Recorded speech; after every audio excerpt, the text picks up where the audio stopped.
This podcast is a production of Unfiltered Studios. If you would like to know more about joining Unfiltered Studios, please visit our website at unfpod.com for more information.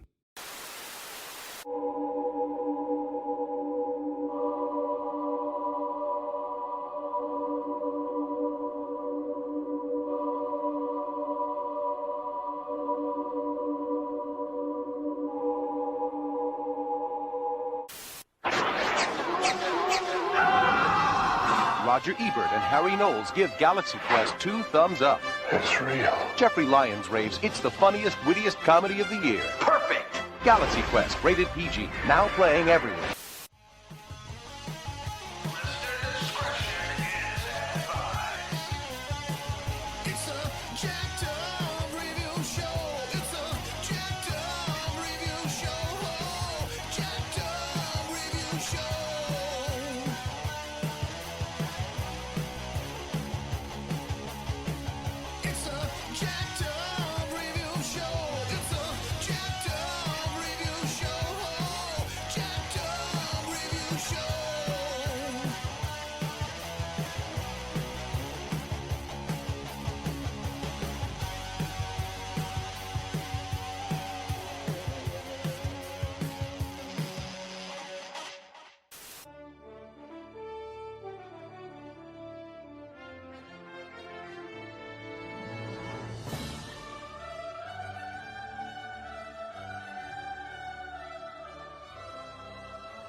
Welcoming from the Galaxy Quest Superfan group, we got Todd Simpson on the show.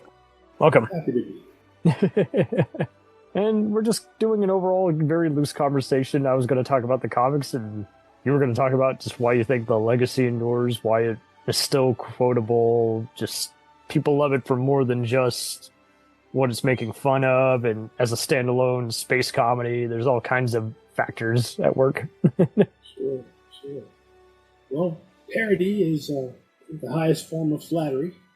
Right? And Galaxy Quest parodies something that's just so well loved, right? Star Trek. And the parody was so good, right, that it sort of became its own well-loved thing. Right? Absolutely. As a kid, I had seen Star Trek, but in my mind, I mainly just kind of found it just more accessible, what it's making fun of, even before I really knew the word geek or nerd, I didn't even necessarily associate it with this film. It was a Tim Allen vehicle, as well as an excuse for Alan Rickman and Sigourney Weaver to all stretch themselves, the bit part and supporting guys. And that's another thing, the cast. I mean, the cast was just amazing, right? They put lightning in a bottle with the cast of Galaxy Quest to an amazing degree. I don't think you could have picked a better cast for that, right? Yeah. They were amazing together.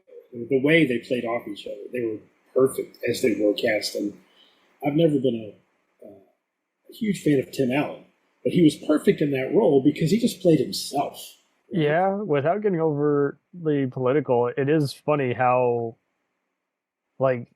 the script is bigger than any of the performers. They're doing their best because they're all playing against type, but right. No one was doing general sitcom fare, and it was just more meta before that was kind of really a thing. The fact that even though Ivan Reitman left way earlier in the development, it was just funny also how his influence kind of still shows on this, yeah. Definitely true. And then Sigourney, of course, playing totally against type, right? Playing a bimbo, right?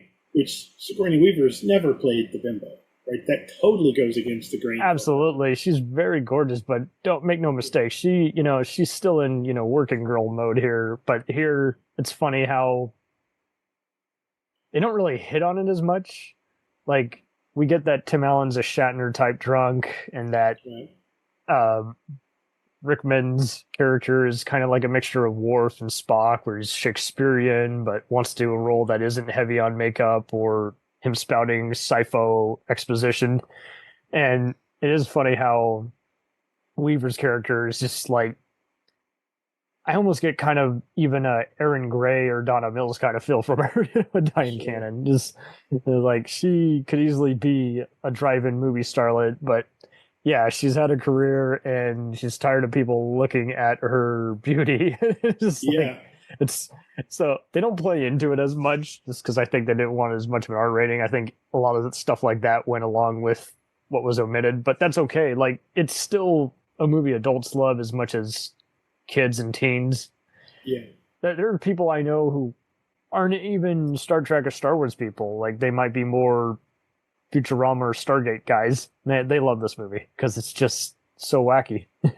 Yeah, that's true. I mean, the movie works for people who really aren't looking at it as a parody, right? Who don't care anything about Star Trek, who really know nothing about it. Works just as a straight comedy action movie, right? Because it just works on. It's even a different kind of sci-fi comedy from, say, even Spaceballs. You know, like Spaceballs is still a spoof with its own almost slapstick in many ways. Right. Whereas this goes a little step further. Yeah. Yes, it does. And it's a little more nuanced, I think. And Tony Shalhoub does a wonderful job playing this stoner when he normally plays these very intelligent, articulate, characters, and here he's playing this sort of stoner character, right? So again, it's so funny. I have gone multiple times without catching that, and I always feel cheated that I miss it because they didn't. Again, it's so awesome that we can still catch up on that, even though they had downplayed to get the PG rating, and it wasn't an interfering kind of movie like where producers were making the calls, and as a result, the movie felt like it was a made by committee movie. But it is one of those just like, yeah, it's fine. But the right people get the joke. So it is so funny how Tony was in on the joke, and he's like, yeah, since I'm an Italian guy playing a Chinese character, how about we do basically a David Carradine and Kung Fu kind of reference? And the writers were on board with that. I'm like, that's great. And it, like you're saying, it was subtle. So it wasn't like he was doing full Cheech and Chong, right? But it wasn't over the top. But it was in there. It was there, so, yeah. Yeah, it was a subtle way of doing it, but it was a funny way of doing it. Totally. Hey guys, I'm saying engine won't take it. I just thought he was just being dorky. It was like, yeah, no, he's implying that he's high and and always having little snacks. Like he's got little cheese. Yeah, he probably hasn't had a bowel movement in hours, but he's getting just enough snacks to where he's getting by.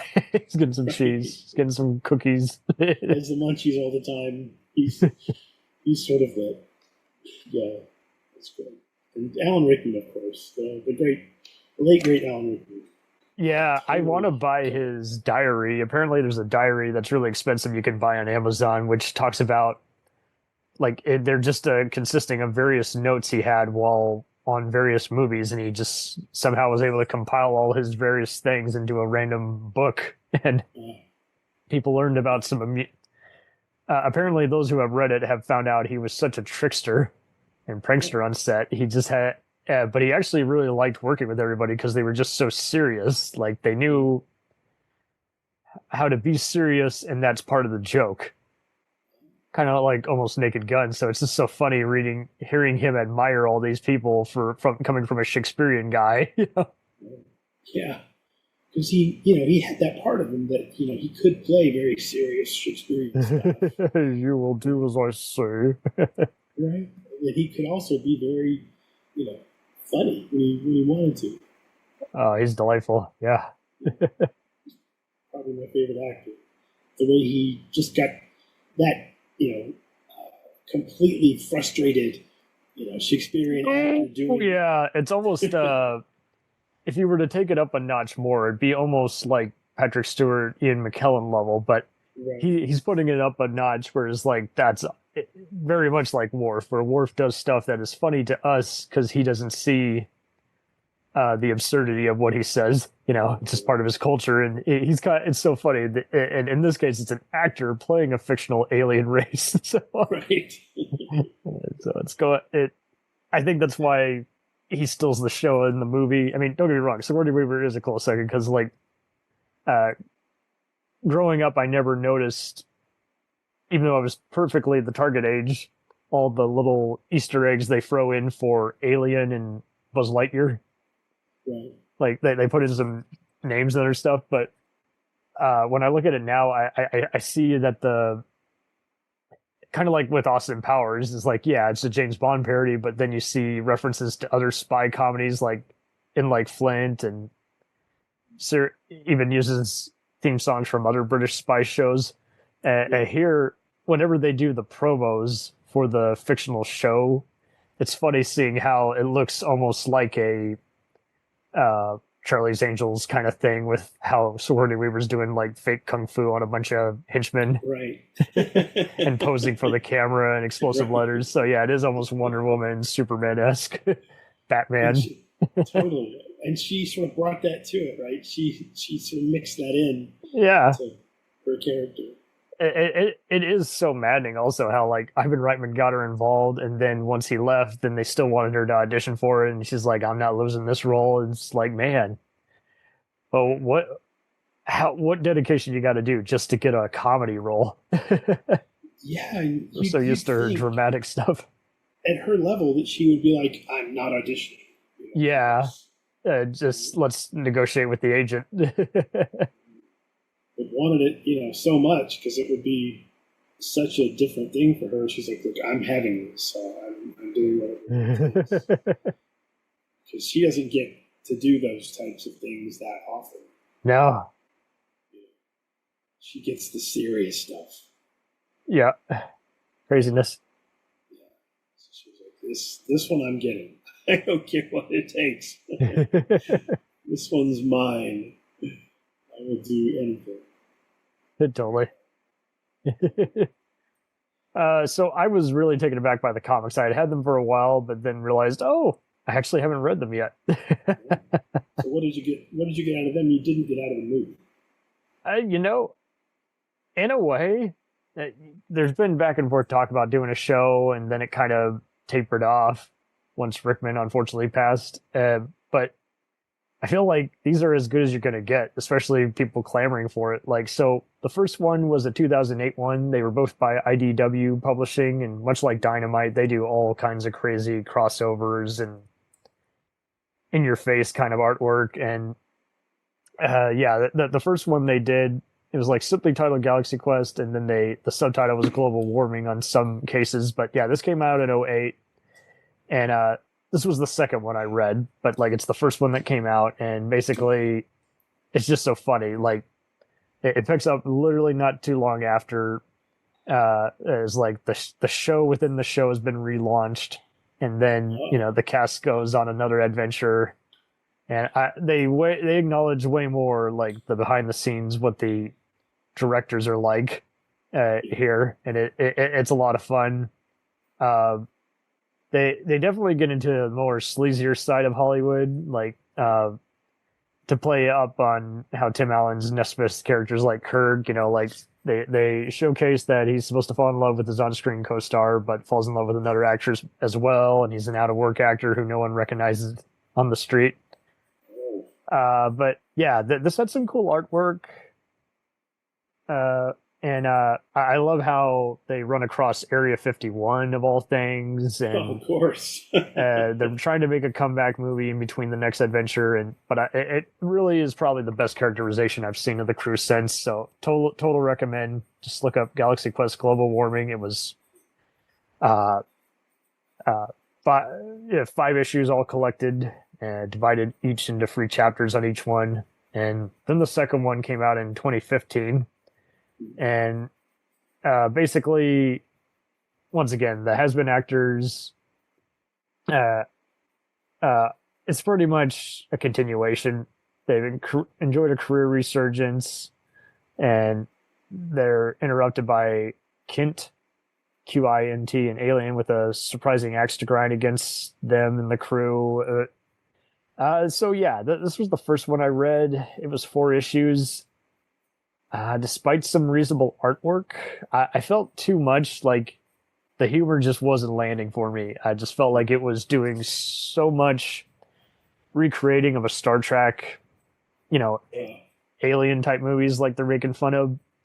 And it was interesting seeing the geek who helps them out get involved, more hands on with the crew. He's aged a little more and he's part of the crew, but I just wasn't so enthusiastic after reading it. I just felt like it could have been any property and you just insert it.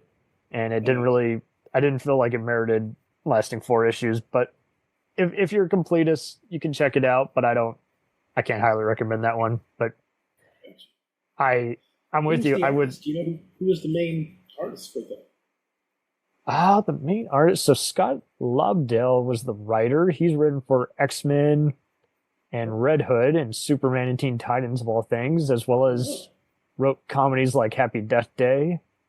Goodness, yeah, serious writer. That's crazy. The artist with I don't know if it's okay. So Elias Kairizis, who has written for the Greek comic magazine 9, and he's written for DC Zuda as well as other IDW properties. A lot of the stuff I'm reading includes Manifesto and Gen 747, but that's not ringing a bell. But the first one they did, global warming. I couldn't find it online, but I picked it up from eBay, and it was a good. Try to get them at a decent price, but definitely check out that first one. Even just the covers alone will just make you guffaw because it's showing Rickman's character, in a king type suit while he's still in his makeup, and again, everybody playing into the whole I don't know how to be a hero again. When I just play one on TV. It is an unusual property, and it is kind of a diamond in the rough, and it is still a head scratcher that no one knew how to promote it back then, and it barely made its money back. Gotcha.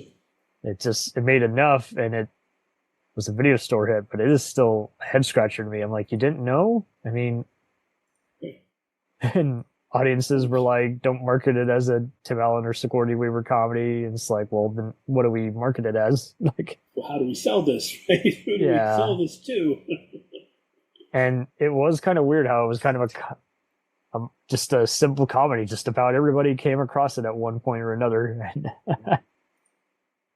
I keep hearing over the years, you keep hearing rumors about they're going to make another movie. And no, they're not. No, it's going to be on Netflix. No, it's going to be on Amazon. But it's never official. It's always just, and stuff. But I think just people start these rumors just because the people want there to be another. Yeah, or it's an investor getting desperate, so they're just throwing stuff in there, and it's like, well, creating a rumor doesn't make it any more authentic. It's still a rumor. It's still just a rumor. I'm like fan sort of chum in the water. I think every now and then you hear these things, and I do keep hoping that one day it will be true. But I would love for it to be true, but I don't wish it. The same thing with politics. I don't make up stuff just to wish it upon people. Right. I go back to just like you do when you're researching an essay for school. You cite 5 to 10 sources. Real stuff, right? Right. Fact check it. Primary. It kind of reminds me when Wikipedia was first a thing, and is like a good professor won't tell you to not use Wikipedia. They'll say, go to the source that's cited on Wikipedia, and then go from there. Right. It's like, yeah, that's fine. Just cite. Yeah, totally. And now we're doing this with movies. People are trying to kill them before they come out. It's like, good grief. You don't want to see it. You don't have to see it, but don't destroy it. Before it even lives. I mean, let the thing at least, come I'm not crazy about Disney remaking movies, but I'm not going to destroy the damn thing before it's even out. It might be good. Yeah, give it a chance to breathe, and then destroy it, and then, maybe parody it. Maybe it'll be better in parody, but maybe it will let it breathe for a moment. That's what I also love too. Is just like, years growing up, I had no idea that was Stan Winston who worked on Galaxy Quest. It was such eye-popping, cool alien villain race that he put in. He is the man. Totally. Everything. Into Days, Predator, Congo, Legend. Alien, Batman Returns. It's like, man, that's awesome. But what I loved was just how kind of like Indiana Jones. Like normally I would feel like a villain is underdeveloped or they're evil just for the hell of it. It's like, I don't need to know anything about them. Like, they're just evil. Yeah. That's literally the punchline. I'm evil, and just so, because if you develop them more, then it would take away the fun. Is like there's still some seriousness, but it's like, yeah, this is an excuse for all the actors who are smartasses and not real, space marines to have smartass jokes like, I think we're about to die. Right. I think this whole race is trying to kill us. This is clearly the bad guy with things popping out of his head, and yeah, this one is evil. Just you can tell just from one look. That's the bad guy. Yeah, totally. I mean, I really wish, honestly, that work like that would make a bit of a comeback, because now there's such reliance on CG that we don't really see work like that as much, like practical stuff, makeup. Yeah, the effects still hold up, and it was weird. It's like, I don't think it was, I knew it was Industrial Light and Magic worked on it, but then it's weird. It's like the whole device that they use, which is well used in the comics, was interesting to me because it was like, it was almost reminded me of the morphing effects like in Terminator, but it was also much like Men in Black. It wasn't in every single scene. It was just use it for when you really need to use it. So definitely everybody was speaking the same language. They weren't being jerks who were like, hey, can you make this? Years ago, I got to meet the guy who was the head of the Sony VisionWorks effects department that won the Oscar for the X-ray effect in the original Total Recall.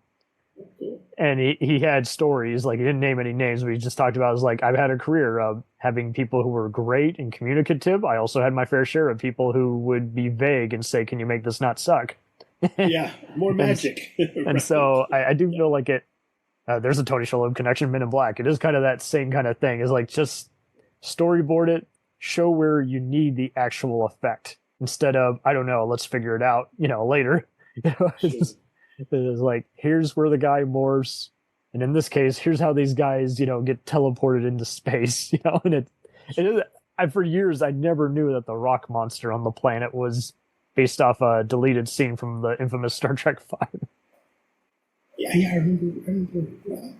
Yeah, I just thought they were making stuff up, or it was just, it was just random. Like, it gave it kind of its own identity. I mean, it's funny how it's both terrifying and funny because they're running away and he's losing his shirt and he's like, I only have one. I wish they'd have left the part in that I learned later that they cut, where the rock monster is so upset because he wants quiet, right? Did you see that in the deleted scene where the rock monster's aggravated because all he really wants? Yeah, kind of like the freaky alien babies. That would have been actually kind of fun to expand upon that a bit. Yeah, I was like, leave the backstory in. Why cut that out? I thought that was great. Just put that back in.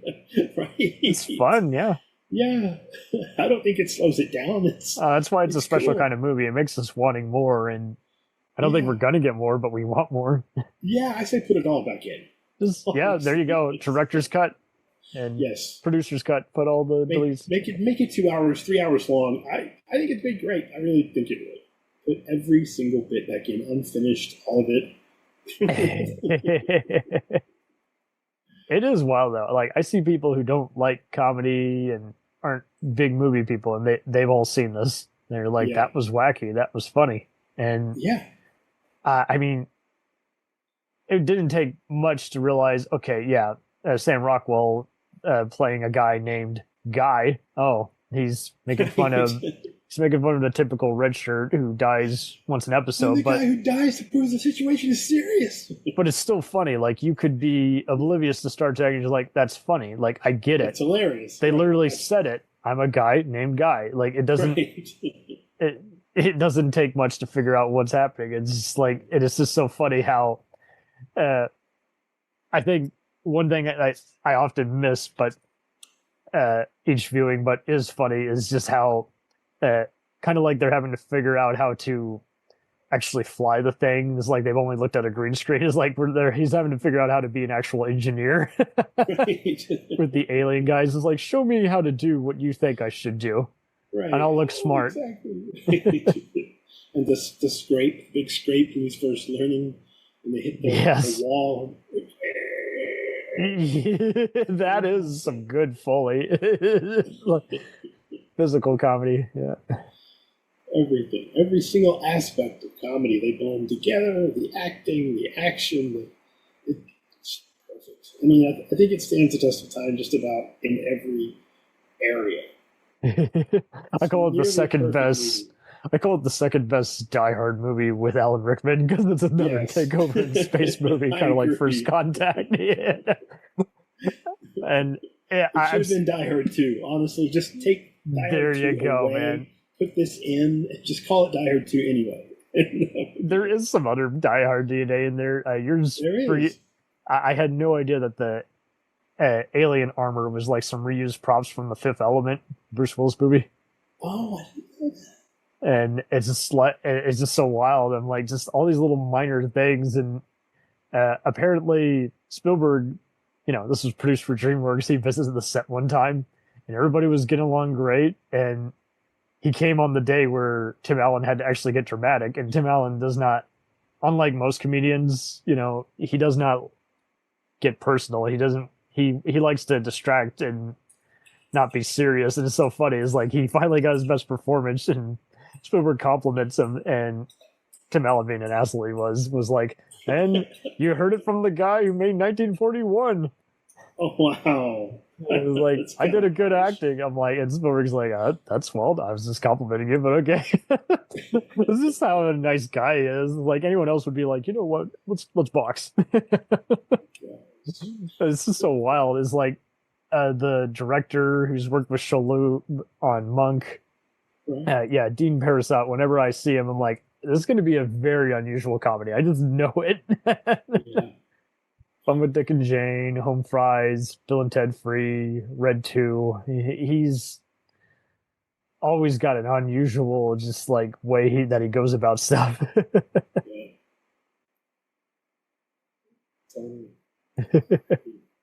Is there any way that the movie didn't? Have you ever met anyone that didn't like it? Honestly, have you ever run into? I fortunately never have. I've never not one. I've seen maybe people troll on a internet poll.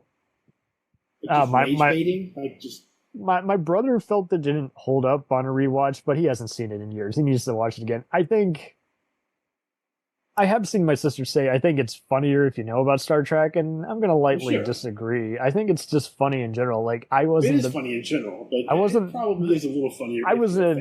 I was a mild watcher. Like, I'd seen all the Star Trek movies, and but like when I was watching it, I was just in general, like, I was just already kind of paying attention to tropes. So it was no different to me than how I made fun of college comedies and psycho thrillers and everything. And for this, I'm like, yeah, it's a space movie with a space captain who's not really.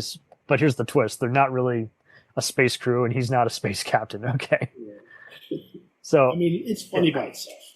Totally. I mean, if you're a fan, it's like double funny. Oh, it's all like all the stuff is parody, and you get another level of funny. But if you've never seen any of it, but it's good for casual. Like, you could still take it at easy go and be like, "That was nutty. That was wacky. That was hilarious." Right? If you knew nothing about it, then you get on a total fanboy. There was a girl I knew I used to work with at. I worked at Turner Broadcasting for a while, and she worked in editing, and I worked in animation, and we both ended up finding out we both loved this film, and we would get together sometimes and just watch it. And come to find out, I'd memorized the dialogue. Come to find out, so had she. I didn't know this, but when we first sat down to watch the film, I started doing the dialogue, and she started doing it with me. And I was just shocked. I was like, I thought I was the only weirdo that had memorized it, but no, so had she. And we would get together just now and then and just sort of go through the movie and just do the movie the whole way through. And it was great because it was cool to find someone else who liked it, that much to remember all the words. It was great. That is badass. It was fun. I do miss that. Every now and then you run across the same kind of freak that you are. It's a cool moment. Well, it's wild. Yeah, like the closest I think I've done is I have done that with Predator, Ferris Bueller, Spaceballs, maybe even Pulp Fiction. It's rare to just like have a comedy, but it's good if you're saying the line before you say it and it doesn't interfere with people. It doesn't ruin their enjoyment. Right. It just adds to the enjoyment. Yes. But for Grab Horror's Thammer, I've seen so many great memes just recreating that scene. It's just, I think that's what makes it even kind of awesome. Like, it's funny, but it's also kind of awesome. It's like, here's this actor, and now he's being just like his badass character. He's killing people with his hands, disarming them. It's like, oh my god! And you want to see more of that? It's like, I want to see more Alan Rickman fights. Yes, it's all off screen and left to the imagination. I'm like, that's awesome. We'll return after these messages. If you like small-town mystery, crazy news, and wild history, then the Florida Men on Florida Man podcast is for you. Each week, Josh Mills and Wayne McCarty bring you the absolute best Florida has to offer. So if you're looking for a show that's safe for the family, but funny enough to help you escape everyday life, then listen to the Florida Men on Florida Man podcast. That's Florida Men, plural, on Florida Man podcast. Hey, it's Brent Pope, the host of Breakfast with Brent Pope. You've seen me on some of your favorite TV shows saying things like, "Give it up, Jimmy. You got to sink this putt to win." On Breakfast with Brent Pope, I sit down with guests from the entertainment world, and we do it all over breakfast. Or should I say Brentfast? Every week on Brentfast, you get inside Hollywood info and tips, great breakfast recs and booty debates. Most of all, you get the most delightful 30 minutes of your week. So dig in. It's Brentfast time. Listen at Brentfast.com, Apple Podcasts, or wherever fine podcasts are found. The best when someone finally stops him and he looks around like, wait, what, huh? What's he does have a perfect, like, what am I doing here? Like, what am I doing? He was in like battle mode and someone stops him. He's like an Englishman getting a tea. He's like, I'm sorry, what? What happened? What did you say? What did you say? I'm sorry. Kudos to whoever's been updating his IMDb. Like, I swear there were not this many stage plays and other shorts he was in, but now a lot of them are on YouTube. And yeah, I know it's been said, but man, I miss that dude every day. I'm like, man, there's an actor who was pretty wise about playing the Hollywood game, and I mean, he could have literally just pulled a Ben Kingsley and or Michael Caine and said yes to everything, but like after various movies, like he would not sign on to it unless he had kind of some freedom to play around with the role. Because he could have just done nonstop crud just for the money, and he really didn't. He totally could have just said, this is how it is. I'll play the game. I'll just be I'm taking the paycheck. And he didn't do that. He could have been like a James Bond or Indiana Jones type villain, where it's like, I'm just going to be, this guy, European tyrant number 1 through 10. And made a lot of money doing it. Yeah. He did that so well. I think I don't know if he was considered for Patriot Games, but I know they wanted him, he was considered for the movie Speed, and you're like, oh, come on, that would not have been a role stretch. Guy with a bomb. It's like, you got to pick someone different. Otherwise, you could argue audiences might not have been smart back then, but like they catch on. Old if he'd have been the bad guy in every single film. Yeah, it's just like, no. Like, God, he didn't do that. I would have rather.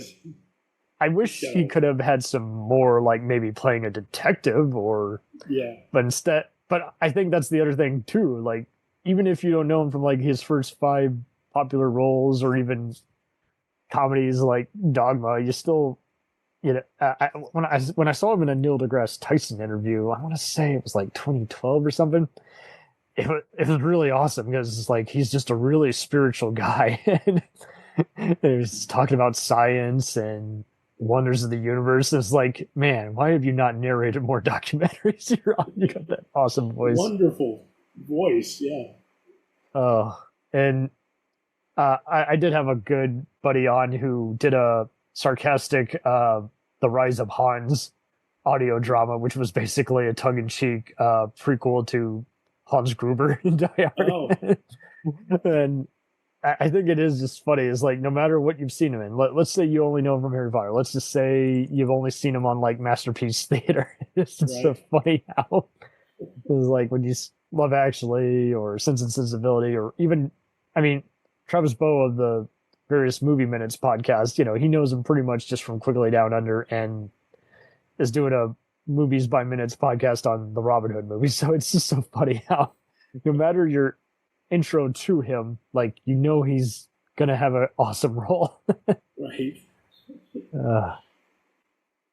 I'm still catching up on some of his HBO movies that he's done where I'm like, man, that was an atypical drama. That was good. Whatever he's in, he's worth watching. I mean, he raises the level of just about anything he decides to show up in. Let's pick some good ones. I with all the other Galaxy Quest guys, I mean, the pilot, Daryl Mitchell, is like, he was on the John Larroquette show, and then in recent times he was the one doctor scientist guy in the wheelchair on the NCIS New Orleans spinoff. And it was like, but it's just so funny how for a while he was just kind of the go-to sitcom guys, and whenever I see him in something, I know he's going to always be the straight-faced guy who gives the "what did you just say" look. You know? That's his job. Yeah, he's had some other minor roles like 10 Things I Hate About You and Inside Man, but I definitely associate him with this the most, just because he's kind of the sense of normalcy out of all the guys. Like, the rest are acknowledging, but are still, like, we're seeing their dastardly side and off-color side, and he's kind of just I'm just here to get paid, and I don't know what I'm getting myself into. I'm here for the check, and I'm winging the rest. Yeah, I'm here in the rest. It kind of like Rockwell. Like, Rockwell is just I don't want to die, and he's like I want to survive, but I also don't know how I got here. Like, what's going on? There's one thing about Rockwell. I think they underused him slightly. They didn't let him dance. It's like the one movie where he does no dancing. Yeah, what the hell? Yeah, he's a great dancer. Why not let him dance? I mean, I guess he wasn't supposed to be, that talented. He was supposed to be kind of a loser, so to have him just be a great dancer would have been strange, I guess. But it could have been funny to have him dance somehow in there. But yeah, I guess that would have been intriguing. Yeah. So apparently, the reason he's in a wheelchair is he's actually got paralyzed from a motorcycle crash in 2001. So, wow, I had no idea. I thought that was just real life. Yeah, the actor. So, oh my goodness, I totally forgot he was in Sergeant Bilko as well as the first two House Party movies. But yeah, again, he's another guy. He's very talented, but I've seen him. Everyone's seen him in more than they realize they've seen him in. It's just, I don't know, when people do so many things, you can only associate so many movies. Right. Yeah, I didn't know he was. Me neither. I was just looking it up and noticing every other image was of a wheelchair. I'm like, what's going on here? What's going on? Why does he always play guys in wheelchairs? I know he's on Tim Allen's new sitcom, so hey, whatever works. Yeah, he was a highlight on that show. But yeah, I mean, I think I had seen, this might have been the first thing I saw Sam Rockwell in, but I didn't always put two and two together. I just kind of knew him more from The Green Mile, and it took me years to realize, oh, he's also in Ninja Turtles. He's also in these other movies. Yeah. Yeah. He's just another guy. He's just done so much. I didn't really put everything together. Yeah, he's a busy guy. There is a connection. I did forget, he is also in Hitchhiker's Guide to the Galaxy, and Alan Rickman's the voice of the robot, Marvin. Maybe it counts. Busy man. I haven't seen any of the White Lotus yet, but I probably should. Yeah, I haven't started that either. A lot of people say it's really good. I just haven't begun it yet. People say it's good. What do you think of the similar show, The Orville? I started trying to get into Orville in season 1. No, it's all good. No, it's all good. It's a very divisive show, and it's so funny. It's like I was talking to other people who were like, I like it better than the new track shows. I'm like, calm down. It's just a comedy show. And then I saw others who were like, yeah, it's rude. I'm not a Seth MacFarlane guy. And then I fall in the camp where I like Seth MacFarlane, but I kind of fell out of the animated shows. I love Seth MacFarlane. That was the thing. Yeah, no, it's fine. As I was watching it, I was like, wait a minute. Is it like a Star Trek show or is it like a funny show? I couldn't figure out. Yeah, and I was in some groups with some people who were like, hey, I worked with them, don't call it a comedy. I'm like, well, everyone who's worked on it calls it comedy. Yes, there's some serious stuff, but it's a comedy show. It's not meant to be anything. I couldn't figure it out because it's like it was kind of funny, but it was kind of serious. They were kind of trying to get everyone's attention that first year and not.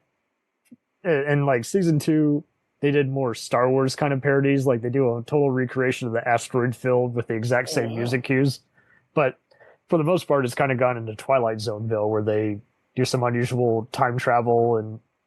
So now is it like a serious show? Like I heard it changed a lot. Like they'll use humor, but it's often to get everyone paying attention to the wacky plot. And unfortunately, since Seth is doing everything, it created so many unusual like delays to where people were like, "Okay, do I move on because I got to get paid?" You know. And I think that's just it. He's just like, "Okay, I got a part for you on this other show I'm producing and writing," and then. But yeah, for me, it was kind of just like a one and done. Like I had fun. I don't need to rewatch every episode, but it's funny too. I saw other people who wanted to go like argue about it at length. It's like, it's different than Galaxy Quest. I'm like, I'm just only doing that it's a Star Trek parody. That's all I'm using. I get that it's different, but yeah, I had other people who were Seth MacFarlane guys who hated it. And then I had other people who were Trekkies and is like, yeah, it's fun. It's just, very weird and hard to describe.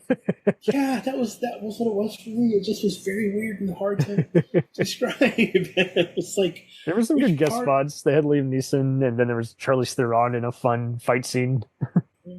But I'll go back and try it again. Maybe my brain just couldn't process it. I just couldn't figure out where it was trying to live in my brain. The best one by far was the one Jonathan Frakes directed, where it was like basically a tribute to all those courtroom episodes, and they had a bunch of other Star Trek guys in there. Like Tony Todd was the prosecutor, Alien. F. Murray Abraham was like the moderator. Oh, that's cool. They've had some other guys, Ron Picardo and John Flack, and been on there. I guess I just wasn't crazy about, without spoiling it, there was one traitor storyline, but everyone who I've heard on the Galaxy Quest Con, not Galaxy Quest, Galaxy Con, which is a sci-fi fantasy podcast, Kelly, who was on there, and she's talking, in between about doing some other voiceovers and everything, and she's like, I had fun playing an admiral on this show because basically Seth just trusts you. Like, he's a movie guy, he knows you can do the work, he lets you challenge yourself, and it's like we're having to basically do all these speeches while we walk and talk. Right. And if we screw up, we just start from the top again. No pressure, no one's looking at you. There's no bullying. There's no anyone being like, why don't you get it? That's good. So I'm cool with that because it is kind of a shame when we've had other movies and shows like you love it, but then you hear that people behind the scenes are just so difficult. Terrible, it's like and awful. You get one thing wrong. Oh, you wasted my time. I'm like, I know what to do. Just give it a moment. Good grief. Give me a minute. I know what to say. If you don't get any rehearsal, you're going to ask something. Mentioning the new Star Trek shows, I've watched every single one of them. I've never missed an episode of any of them. And I did watch them all at least once, and I did like them all a little bit. But I've never gone back and watched them again. Like old Star Trek, Next Generation, Deep Space Nine, I've gone back and watched all of those multiple times. No, I hear you, dude. I'm kind of a one and done with Discovery. I had to actually rewatch some episodes just to have them make sense because I didn't give it a chance at first. I would watch Picard again, I think, just because I liked season 1 and 3 a bunch. But then the others, kind of like early Enterprise, is like, yeah, one and done. I don't need to see it again. I got it. Go back and do it 5 times. Like Deep Space Nine, I've gone back several times on the whole thing. That was a really neat rediscovery because when. No pun intended, but like when I saw it, I was like, yeah, I got it all. It's fun, but it's no V5. And now I saw it, like, it's got some serious competition. It really is. It's so I love that layered. show. And then it's so deep, layered. like, politically, and it's layered, and all the characters. Oh, absolutely. And it's so funny when you watch all the aliens, and much like how it would have Western and Doctor stuff hidden in there. The political aspect was always interesting to me. Religiously, politically, it's like a Western. Growing up, I thought the alien races and human disputes were almost like growing up in the earlier years, you think it's just America versus, the Soviets. Right. Then after a while in the 90s, I was like, okay, these different races that fight, they're kind of like the Bosnian Serbians. Nowadays, definitely kind of like Israel and Palestine. Right, you start seeing it in different ways. All these other things, all these other hidden people fighting each other, and we're not paying attention to it until we have to be like the UN and intervene. Yeah, it's true.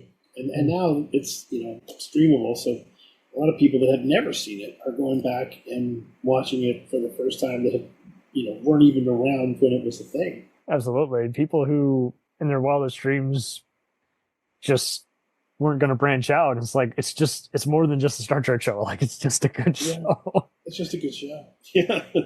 My brother did actually encounter Iron Stephen Barr, and it's so funny. He said his name, and he's like, do you want to know why he's here? I'm like, it's because he's a baseball fan. He's like, right. And it's like, I didn't get the second part where just his son happened to be at a baseball place where my brother was teaching. And I'm like, that's awesome.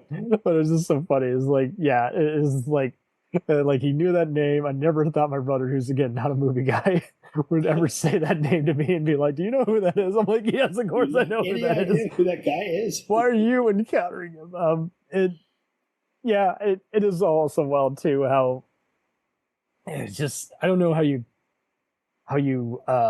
promote like a space opera, how you pitch it to the network. Is like what kind of a show am I gonna be?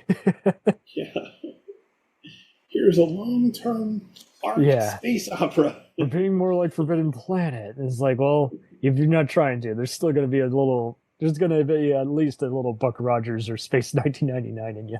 In your a little bit. And he's talked at length about how the network was like, no, you can't do this long arc. It's never going to happen. Everything. You're right. That's why I respect him even more. He won all those arguments. Like, he always was he wasn't being the loudest voice in the room or just being a jerk to anybody. He just knew how to just win the arguments and say, here, I get it, Rick. I get it, Mr. Berman. You've inherited this from Roddenberry's estate. But if you want to avoid formulaicness, this is why you got to do this. And finally, he just, again, he's like the only guy he would let win the arguments. It's like Ronald D. Moore and Brandon Braga would find themselves having to be smarter and just sneak in some stuff that they would serialize, but still be standalone. And he's like, yeah, no, we're not doing just 2 or 3 parters. We're doing 7 parters. Yes. I'm not going to call it. I'm not doing it. That. Yeah, I'm not going to say parts 1 for 7, but anyone who's watching it is like, that's a damn good 7-part. And I feel it is funny seeing all these TV writers, like, now an average SVU or NCIS season will do that, but it is so funny how it's just, no one did it for a while. It's like everyone had to kind of be slowly giving up cable for everyone to be like, okay, we got to be just as badass as whatever Sopranos or Office inspired dramas, kicking our butt in the ratings. We gotta. And a lot of that started way back then because TV shows were so terrified before. They were so terrified. I think they just didn't pay attention to it back then because it was syndicated, because anyone else would have been like, oh, of course they did that. Right. That happens all the time.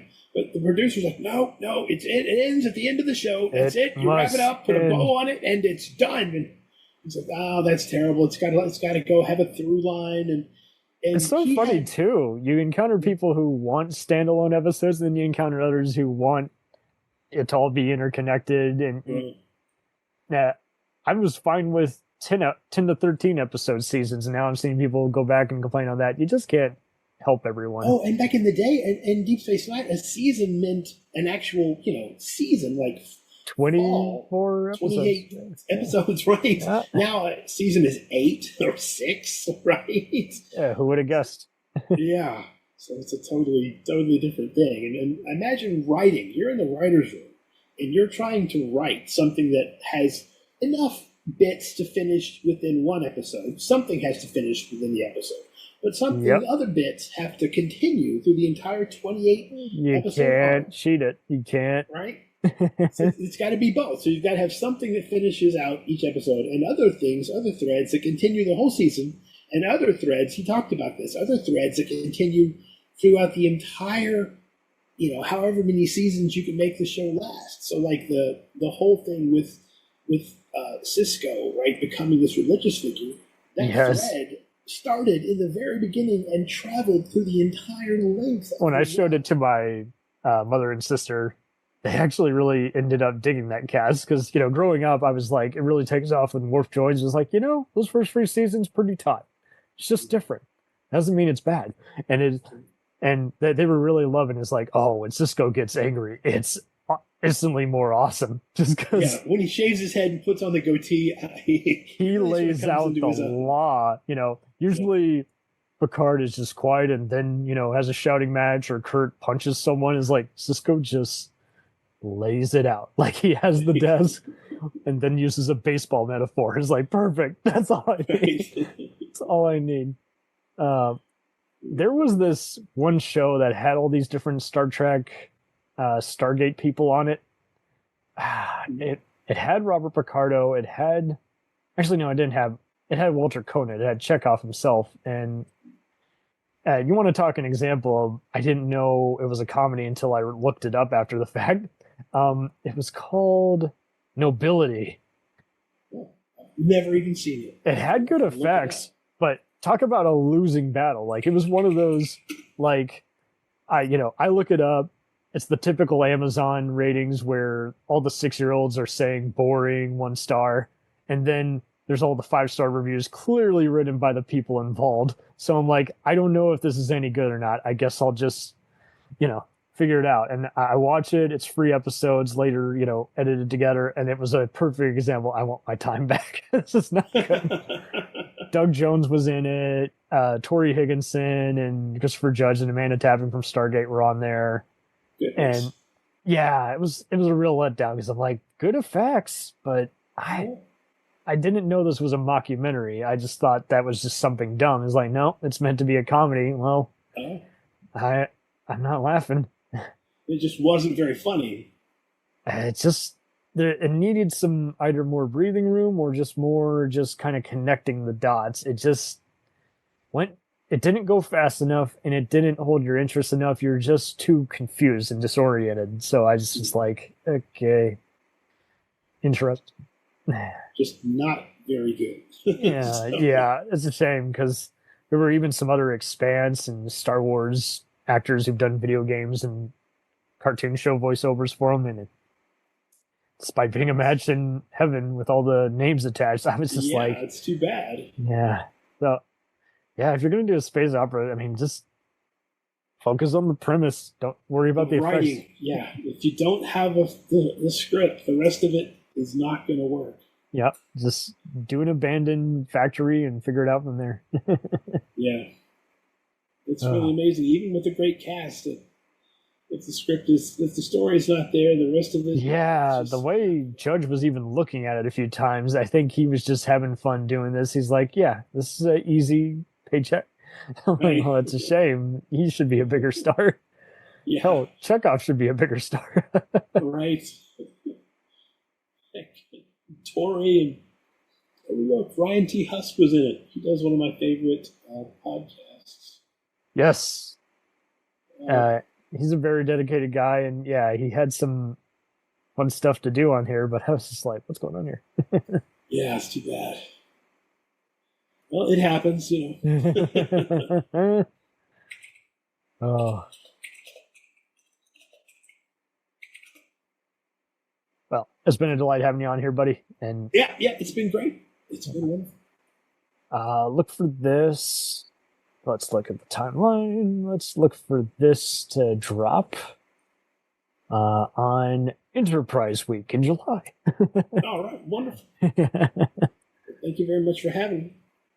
Anytime. Yeah, thank you for doing this. I'll let you know when we have some similar specials planned, probably next year. But I'm just getting ahead of the curve, and like I said, I was just gonna talk with one of the #1 Galaxy Quest fans who has his own Facebook group.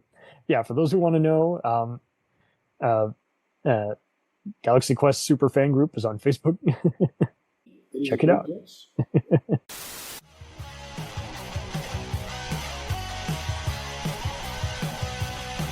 Follow us on the web on Facebook, Twitter, and Instagram. The podcast is available on Podbean, Spotify, iHeartRadio, Anchor, Apple, and anywhere else podcasts are available. Feel free to review our show and leave comments on any of those sites. Thanks a million for listening. It's a